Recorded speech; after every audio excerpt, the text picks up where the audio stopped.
I'm Robin Amler of IBS Intelligence. You're listening to the IBS iViews podcast. With me is Omar Mansur of Codebase Technologies and Dr. Jasmin Gupta, Chief Executive Officer and co-founder of LXME, India's first financial platform for women. Our topic for discussion, embedded finance and banking as a service. First question to you, Omar. Embedded finance and banking as a service, are they the same? No, actually, embedded finance is a byproduct or a use case of banking as a service. And this is why, because banking as a service basically empowers organizations to basically provide embedded financial services within their platforms as well. So you can say that they are very closely related as well, but also different at the same time. Well, what are the advantages that embedded finance offers to merchants and consumers? Omar, you first. So one of the advantages that embedded finance offers to both merchants and consumers is basically convenience. You have, or like, for example, let's take a use case as a retail merchant organization as well, which is in Dubai, you have Sharaf DG or Tesco, etc. and so forth. You have customers that basically want to buy products as well. And for example, you have something like buy now, pay later, which is a mechanism that can basically be embedded within, let's say, the e-commerce portal of the institution as well. Now, the advantage is that merchants and consumers, from a merchant perspective, they don't need to make that large capital investment to basically get that system. They can work together with a bank or an organization that has this infrastructure and then basically enable a faster movement of inventory as well. And for consumers, you basically get that convenience of multiple payment options. So that's one of the big advantages. Second is that it is a more streamlined CAPEX model as well. So in the sense that it's more palatable for both merchants and consumers to basically work together with a financial institution and create a whole new ecosystem that just revolves around ease of use and new opportunities that offer convenient services to both merchants and consumers as well. Can we look at this from your point of view as well, Jasmin? With LXME, a financial platform for women, how do the things that Omar's just been describing assist? When we talk of embedded finance, of course, we are talking of a digital marketplace, a one-stop shop experience where consumers can avail all the financial products in one go. Now, when we talk of LXME and what LXME is creating as a neobank, India's first neobank for women. So women is a very, very specific target segment, and they have very specific financial needs. So a gender agnostic approach cannot work here. So here, when we talk of convenience, when we talk of, saving time and energy, having easy access to financial services. And when we say financial services, most of the embedded finance examples that we see, I think the success story we've seen is in the payment solutions. The payment products have been very, very successful in the embedded finance model, I think, but beyond that, insurance, credit, the bank accounts, the debit credit cards, the money transfers, all of these are also important financial products and services which can become a part of the embedded finance universe and can offer a one-stop shop experience to the customers. So when we talk of LXME, we are creating a one-stop integrated solution where we have the lending tech, the banking tech, the payments tech, the entire wealth tech and the investment tech integrated into one platform so that the women on LXME's community, which started as a Facebook community, where we have a lot of women on the community who are trying to learn finance. So all of those women get a one-stop experience of availing all of these services, financial services at one place. It sounds to me like you're not just talking about the embedded finance that, Omar, you described as a use case of banking as a service, but Jasmin, you're almost talking about all of banking as a service. Omar, what would you say are the benefits of banking as a service for non-banks and for fintech players? Speaking from the tech industry as well and working with a lot of fintechs, working with a lot of banks, etc. and so forth, one of the things that these days that we have basically had conversations with has always been the investment on the system or a CAPEX to basically develop these services as well. Where banking as a service, basically one of the advantages is that as a tech organization, you basically deploy your solutions, you implement your solutions onto a cloud infrastructure, and then you basically hand out your APIs and you become a outside entity processing organization. Now, the benefit is that as a bank, you don't need to basically go through a tedious RFP process to create that system, or you don't have to spend months and months to create a particular tech offering that you can basically offer to your existing clients as well. It's more of like a plug and play, ready to go, sort of out of the box offering. So that's a big benefit that BaaS basically brings in. At the same time, BaaS always works on a subscription model, or basically a revenue share or a profit share sort of model as well. This is both beneficial to fintechs as well, because fintechs basically work on initial investments, like for example your seed capital or your early pre-series A, etc. and so forth. Most fintechs don't have that large amount of capital to basically create that use case that they want to go into the market as well. What BaaS basically comes in and says is that, why don't you just give me a very tiny portion on a monthly basis or an annual basis, and we can share our revenue together, and we can basically provide you that particular service. So for them, it's a win-win situation. Whereas a BaaS organization, or an organization that's providing BaaS services, gets access to transactional revenue, customer data as well. At the same time, it's more of like your success is my success kind of model as well, which has proven to be very successful for organizations that are working on BaaS.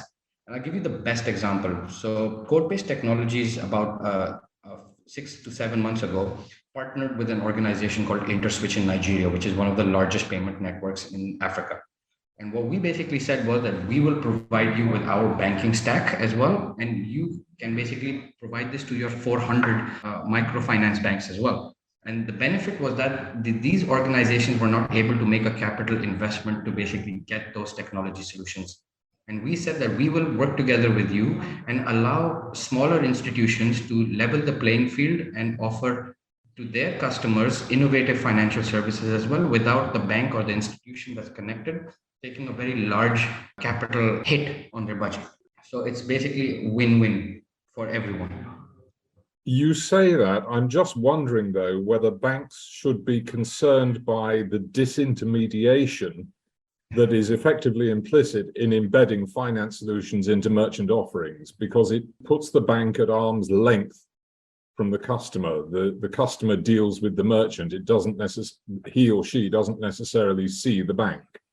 No, of course, absolutely. You know, the whole idea, if you remember what we had spoken about ages back, was that if the bank is unable to offer a certain service as well, there will always be somebody that will come out into the market and offer the same service to the customers as well, thusly leaving the bank with the misfortune of not being able to fully service their customer. Examples are, you have organizations like Tabby, Tamara, Klarna, Spotty, etc. and so forth. And these organizations basically came into being, and they said that I'm going to be the front facing for the customer, because the bank is not able to do it. Now, the bank is not able to do it because, one, either their existing systems are not able to service, or at the same time, they just don't have the budget to create that particular service that they'd like to offer to the customers in the record time that they basically need to. And what happens is that the whole idea of embedded finance deeply just goes into the entire concept of fintech. If you are not able to provide a supply to a demand that you basically have, you will end up being left in the dust. So now what banks are doing is they are reforming and transforming their strategy by working together with fintech companies that basically operate on a BaaS type model as well for certain services, and they are offering these to customers as well. But at the end of the day, the devil is always in the details. It depends how the bank basically wants to operate and control their customers, while at the same time working together with that fintech who has similar interests as well. So yes, there is a disintermediation that will happen, and it depends entirely on the bank's overall strategy from a customer retention and acquisition perspective. Jasmin, if I could turn to you. Omar has been talking earlier about Codebase Technologies' experience in Africa. From where you sit in India and from what you're doing with LXME, how do you see embedded finance and/or banking as a service helping to broaden financial inclusion? Of course, embedded finance and banking as a service, of course, go a long way in promoting and broadening financial inclusion. Now, if we look at an Indian scenario, With the India stack, we had the Jandan Aadhaar Mobile, which is called the JAM framework, which ensured that in the last 5 to 7 years, we have covered a lot of ground as far as bank accounts are concerned. However, just opening a bank account does not mean a person is financially included. Till the time the person does not have access to credit, does not have access to insurance. I think if you look at the numbers, 4.2% insurance penetration, 13% of credit penetration, these are real hard-hitting numbers. And if we really want to achieve financial inclusion in the true letter and spirit, then I think embedded finance is the way forward. And it's not just for of course, women as a segment, because Lakshmi, women have largely remained financially excluded since ages. And, the name Lakshmi is also very critical, Robin. Lakshmi stands for goddess of wealth in India. However, the relationship between women and wealth has been very distant over all these years. And Lakshmi, as a fintech, we are trying to bridge that gap. And across tier 1 to tier 5 cities, we have seen that the financial inclusion of women is very, very less. 56% of the women don't have any health insurance, even after COVID. And this is the survey that we had done early this year, wherein 76% of the women don't have access to any financial platform. 83% of the women don't have credit access. So these are, again, very strong numbers telling us that we need to do a lot for inclusion for women, and the only way to do it is to be there where they are present. Women are digitally active. It's not that they are not active. There are 60 million women in India who are digitally active, and by digitally active I mean they are doing some kind of payment transactions. Either they are doing some shopping or on a big basket, or they are traveling by Uber, or they are doing some or the other payment transaction. So they know how to operate apps, they know how to operate smartphones, and they are digital savvy. We just have to make them financial and digital savvy, and that's what Lakshmi is trying to build. And not just women, I think MSMEs as a segment also has largely remained excluded. For example, credit access to the small merchants, especially in the far interiors of the country. We have seen a lot of penetration of micro ATMs, the Aadhaar-enabled payments, the Bharat Bill Pay system. So these payment solutions have reached the last mile, I would say, across the villages of India. But insurance, loans, current accounts, these are, of course, some of the products that they have not been able to avail of. And hence, I feel that when banks go for the banking as a service model, they reach a geographical area which they cannot reach by opening branches, because that is a very, very costly affair for a bank to go and open branches all across the interior parts of the country, and it's not cost effective as well. So even to get a very deep geographical reach across the interiors of the India, the tier 4, tier 5 cities, I think banks are very well placed to go the banking as a service model, because then they can, through these partnerships with these fintechs, they can actually reach demographics and the geographies which they themselves cannot reach, and can actually create a lot of impact. And I think the ownership of the customer in India, especially the model that exists, the ownership of the customer remains with the bank. So it is a shared model where the revenues are shared, and even the customer ownership gets shared, where the entire customer experience journey is also shared between the banks and the fintechs, and the customers gain. I think at the end of the day, the customer is the one who benefits the most out of it, because the customer sees value in what the fintech is offering over and above what the banks can offer to the general good. So I think it's a win-win for the banks, for the fintechs, and for the customers. And a final thought from you, Omar. Do you agree with what Jasmin has said?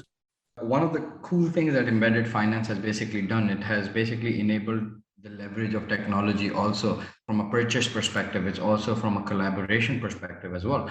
There were certain use cases that were being presented about a year or two ago in the Indian market as well, and in the African market, whereby customers were able to do something like a peer-to-peer ATM sort of proposition as well, where they could either pay for certain services by going to somebody who had the same application or had integration into that service as well. So yes, absolutely, embedded finance is going forward. It is basically something that will become a household name as well. And as the technology evolves as well, more and more innovative use cases come along as well, with embedded finance being part of their core.